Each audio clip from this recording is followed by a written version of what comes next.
नमस्ते बच्चों, मैं पिंकी गांधी फ्रॉम ब्याल पब्लिक स्कूल। कल की कक्षा में मैंने आपको करवाया था पाठ 7 गिलहरी और कौवा, उसकी बुक एक्सरसाइज को। आज हम करने वाले हैं उसके कॉपी पार्ट को। बुक एक्सरसाइज को आपको नीट एंड क्लीन तरीके से करते हुए अपने अपने सब्जेक्टिव टीचर्स के पास सेंड करना था। आशा करती हूँ कि आप सबने अपने वर्क को अच्छे से कर लिया होगा। आगे बढ़ते हैं हम इसके कॉपी पार्ट में, जिसमें सबसे पहला प्रश्न हम करते हैं अपनी कॉपी में श्रुतलेख शब्द। सबसे पहले हम लिखेंगे प आधा क के, पक्के। दोस्त, नन्हे नन्हे। हफ्ते, कार्य, हिस्से। जाऊंगा, ठंडा, प्यास। बुझाऊंगा, वर्षा, बर्बाद, क्षमा, आलस्य।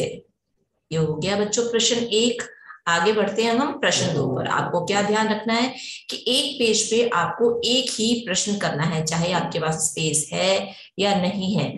आप दूसरे प्रश्न को दूसरे पेज पे ही करोगे। जैसे प्रश्न 2 आ गया हमारे पास शब्दार्थ, हमने उसको नेक्स्ट पेज पे ही किया है। शब्दार्थ में हम देखेंगे शब्दों के अर्थ को। और नंबर पे है घनघोर। घनघोर का अर्थ होता है बहुत तेज। वर्षा, बारिश। बर्बाद, नष्ट। क्षमा, माफ। प्रण यानी कि निश्चय। घनघोर का मतलब आपको समझ में आ गया कि बहुत तेज जब बारिश होती है तो हम बोलते हैं घनघोर वर्षा हो रही है। वर्षा का मतलब आपको पता है बारिश। बर्बाद यानी कि नष्ट हो जाना, खत्म हो जाना, समाप्त हो जाना। क्षमा, माफ।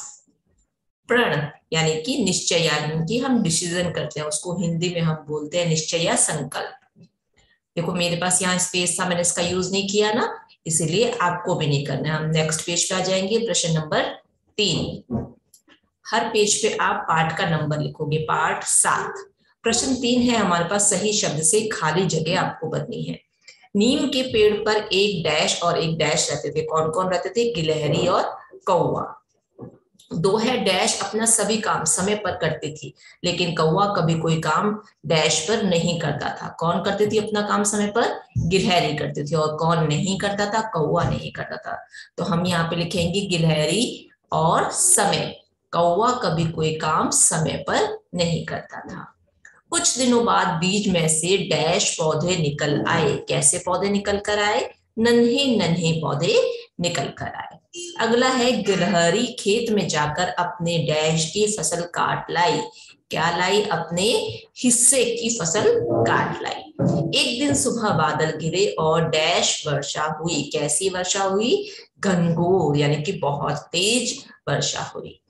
अगले प्रश्न की ओर चलते हैं हम। अगला प्रश्न है हमारा सही व गलत का। जो भी वाक्य हमें सही लगता है उसके आगे हम सही का निशान लगाते हैं, और जो वाक्य गलत होता है उसके आगे हम गलत का निशान लगाते हैं। 1 नंबर पे है आम के पेड़ पर एक गिलहरी और एक कौवा रहते थे।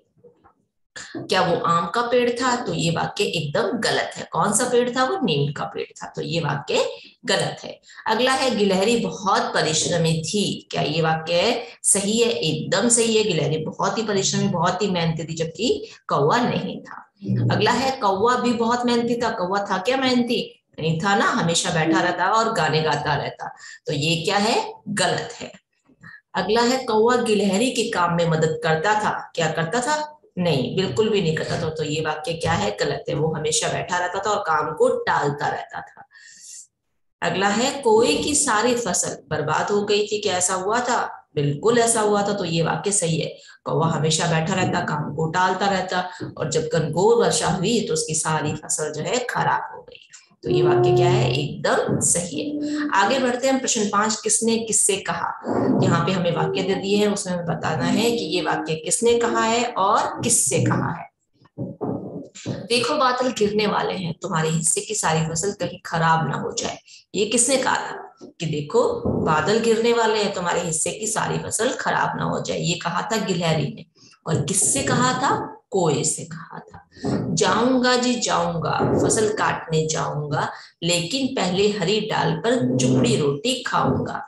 ये किसने कहा था? ये कहा था कौवे ने। और किससे कहा था? गिलहरी से कहा था।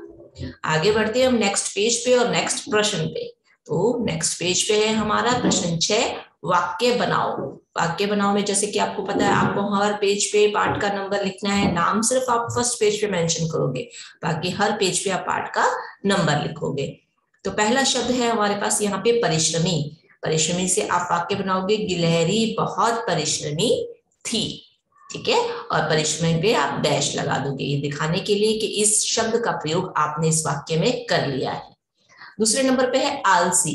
कौवा बहुत ज्यादा आलसी था, तो आलसी पर आपने डैश लगा दिया है और इस शब्द का प्रयोग भी वाक्य में हो गया है। प्रतीक्षा, गिलहरी खेत में कौवे की प्रतीक्षा करती रहती थी। प्रतीक्षा, प्रतीक्षा पे अंडरलाइन लगाते हुए आपने वाक्य को पूरा कर लिया है।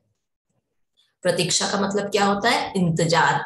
गिलहरी खेत में कौवे की प्रतीक्षा यानी कि इंतजार करती रहती थी और वो कभी भी नहीं आता था।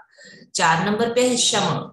क्षमा से हम वाक्य बनाएंगे, कोई ने गिलहरी से क्षमा मांगी। ये प्रश्न यहीं पे पूरा होता है। अगले पेज पे चलते हैं और अगले प्रश्न की ओर चलते हैं। अगला प्रश्न है हमारे पास यहाँ पे प्रश्न 7, प्रश्न उत्तर, जिसमें सबसे पहला प्रश्न है हमारे पास, गिलहरी और कौवे के स्वभाव में क्या अंतर था? दोनों का नेचर जो स्वभाव था वो कैसा था, ये बताना है हमें यहाँ पे। तो गिलहरी और कौवे में गिलहरी क्या थी? बहुत ही मेहनती थी, और कौवा क्या था? बहुत ही आलसी था। यही अंतर था ना। गिलहरी कैसी थी? बहुत मेहनती थी, हमेशा जो उन्होंने खेती बाड़ी करने का निश्चय किया था, डिसीजन लिया था, उसमें वो हमेशा तत्पर रहते थे और अपना कार्य समय पर पूरा करते थे। और कौवा जबकि क्या था? बहुत ही आलसी था, हर समय अपने काम को टालता रहता, जिसका बुरा परिणाम यानी कि बुरा रिजल्ट उसको देखना भी पड़ा था, भुगतना भी पड़ा था। अब देखो मैंने क्या किया है, एक लाइन को स्किप कर दिया है, छोड़ दिया है। तो आपको भी ऐसे करना है, एक लाइन को स्किप करना है और अगला प्रश्न लिखना है आपको। प्रश्न 2, गिलहरी ने जब भी कौवे से खेत में चलने के लिए कहा, तब कौवे ने क्या कहा? आपको ये बताना है कि गिलहरी जब भी कौवे से खेत में चलने के लिए कहती, तब कौवा उसे क्या कहता था? यहाँ पे हमने लगाया प्रश्नवाचक चिन्ह क्योंकि ये प्रश्न है। अब हम लिखेंगे उत्तर 2, जब भी गिलहरी कौवे को खेत में चलने के लिए कहती, तो कौवा कहता कि तू चल, मैं आता हूँ, चुपड़ी रोटी खाता हूँ। खड़ी पाई लगाते इन्वर्टेड कोमा में इसको कर देंगे उद्धरण चिन्ह, यानी कि ये कौवे की बात को हमने ज्यों का त्यों लिखा है, उसमें कोई भी बदलाव नहीं किया है। तो जब कोई भी बात हम लिखते हैं एज इट इज लिखते हैं, कोई परिवर्तन नहीं करते हैं, तो हम उसको डबल कोमा में उद्धरण चिन्ह में, जिसको हम हिंदी में बोलते हैं उद्धरण चिन्ह, उसके अंदर उसको बंद कर देंगे। क्या कहता था कौवा गिलहरी को? जब भी गिलहरी कौवे को खेत में चलने के लिए कहती, तो कौवा कहता कि तू चल, मैं आता हूँ, चुपड़ी रोटी खाता हूँ। आगे बढ़ते हैं प्रश्न 3 की ओर। आलसी होने के कारण कौवे को क्या नुकसान उठाना पड़ा था? प्रश्नवाचक है, अपने आलस के कारण उसने क्या नुकसान उठाया था, ये हमें उत्तर में लिखना है। उत्तर है, आलसी होने के कारण कौवे को सारी फसल खराब होने का नुकसान उठाना पड़ा था। बहुत ज्यादा आलसी था ना, कभी भी खेत में नहीं गया, यहाँ तक कि जब फसल तैयार हो गई तो उस फसल को काटने के लिए भी नहीं गया। तो क्या हुआ, उसकी फसल जो है बहुत तेज बारिश में खराब हो गई, ये नुकसान उसको उठाना पड़ा था। आगे बढ़ते हैं लाइन को स्किप करते हुए। प्रश्न नंबर 4, किन बातों से पता चलता है कि कौवा बहुत आलसी था? कौन सी ऐसी बातें थी जिनसे पता चलता था कि जो कौवा है बहुत आलसी था? तो हम उत्तर में लिखेंगे, कौवा कभी अपना काम समय पर नहीं करता था, वह काम बाद के लिए टाल देता था, जिसके कारण उसकी फसल भी वर्षा में, बारिश में नष्ट हो गई थी। इन सब बातों से पता चलता है कि कौवा बहुत ही आलसी था। क्या कौन कौन सी बातें थी? कि जब भी उसको खेत में जाना होता वो हमेशा टाल देता, कभी भी नहीं जाता था। उससे क्या हुआ, उसकी सारी फसल जो है बारिश में खराब हो गई। इन सब बातों से हमें पता चलता है कि कौवा बहुत ही ज्यादा आलसी था। पूर्ण विराम लगाते हुए अगले प्रश्न की ओर चलते हैं। हमने लाइन को स्किप किया है। प्रश्न नंबर 5, मेहनत का लाभ किसको मिला और कैसे? मेहनत का लाभ जो है गिलहरी को मिला। क्यों मिला? क्योंकि वह खेतों में जाकर परिश्रम करती थी, यानी कि मेहनत करती थी। इस कारण उसकी फसल भी अच्छी होती थी। ये जो है उसको रिजल्ट मिला था। मेहनत का लाभ किसको मिला? जो मेहनत करता है उसी को उसका फल मिलता है। आप जब मेहनत करते हो, अच्छे से पढ़ाई करते हो, तो किसके अच्छे नंबर आते हैं? आप ही के आते हैं ना। तो जो मेहनत करता है उसका फल उसी को मिलता है। सब खुश भी होते हैं इससे। तो हमें लिखना है मेहनत का लाभ गिलहरी को मिला, क्योंकि वह खेतों में जाकर परिश्रम करती थी। इस कारण उसकी फसल भी जो थी बहुत अच्छी होती थी। आगे बढ़ते हैं, लाइन को स्किप करते हुए प्रश्न नंबर 6 में। अंत में कौवे ने गिलहरी से क्षमा क्यों मांगी? अंत में कौवे को ये समझ आ गया कि उसने आलस करके अपना ही नुकसान किया है। गिलहरी के बुलाने के बाद भी वह खेत नहीं गया था। यही कारण था कि वह पछताया और उसने गिलहरी से क्षमा मांगी। क्या प्रश्न था ये? अंत में कौवे ने गिलहरी से क्षमा क्यों मांगी थी? क्या हुआ था जो कौवे ने गिलहरी से क्षमा मांगी? वो समझ गया था कि आलस करके उसने किसका नुकसान किया? सिर्फ अपना ही नुकसान किया। गिलहरी तो उसको बहुत बार बुलाती थी खेत में चलने के लिए, लेकिन वो कभी भी नहीं गया। इसीलिए उसको अपनी बात पे बहुत पछतावा भी हुआ कि काश मैं चला जाता तो मेरी फसल जो है खराब नहीं होती।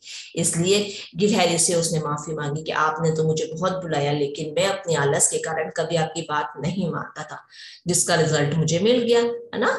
ये हो गया बच्चों प्रश्न 6 और हमारा अध्याय भी कंप्लीट। अब आपको क्या करना है? इतनी ही सुंदर राइटिंग में नीट एंड क्लीन तरीके से इसको कंप्लीट करना है अपनी कॉपी में, और अपने अपने सब्जेक्टिव टीचर्स के पास इसको सेंड करना है। आशा करती हूँ कि ये अध्याय आपको बहुत अच्छे से समझ में आ गया होगा। फिर भी कोई प्रॉब्लम हो तो आप हमें कॉल करके पूछ सकते हैं। आज की मैं मेरी कक्षा यहीं समाप्त कर रही हूँ। धन्यवाद।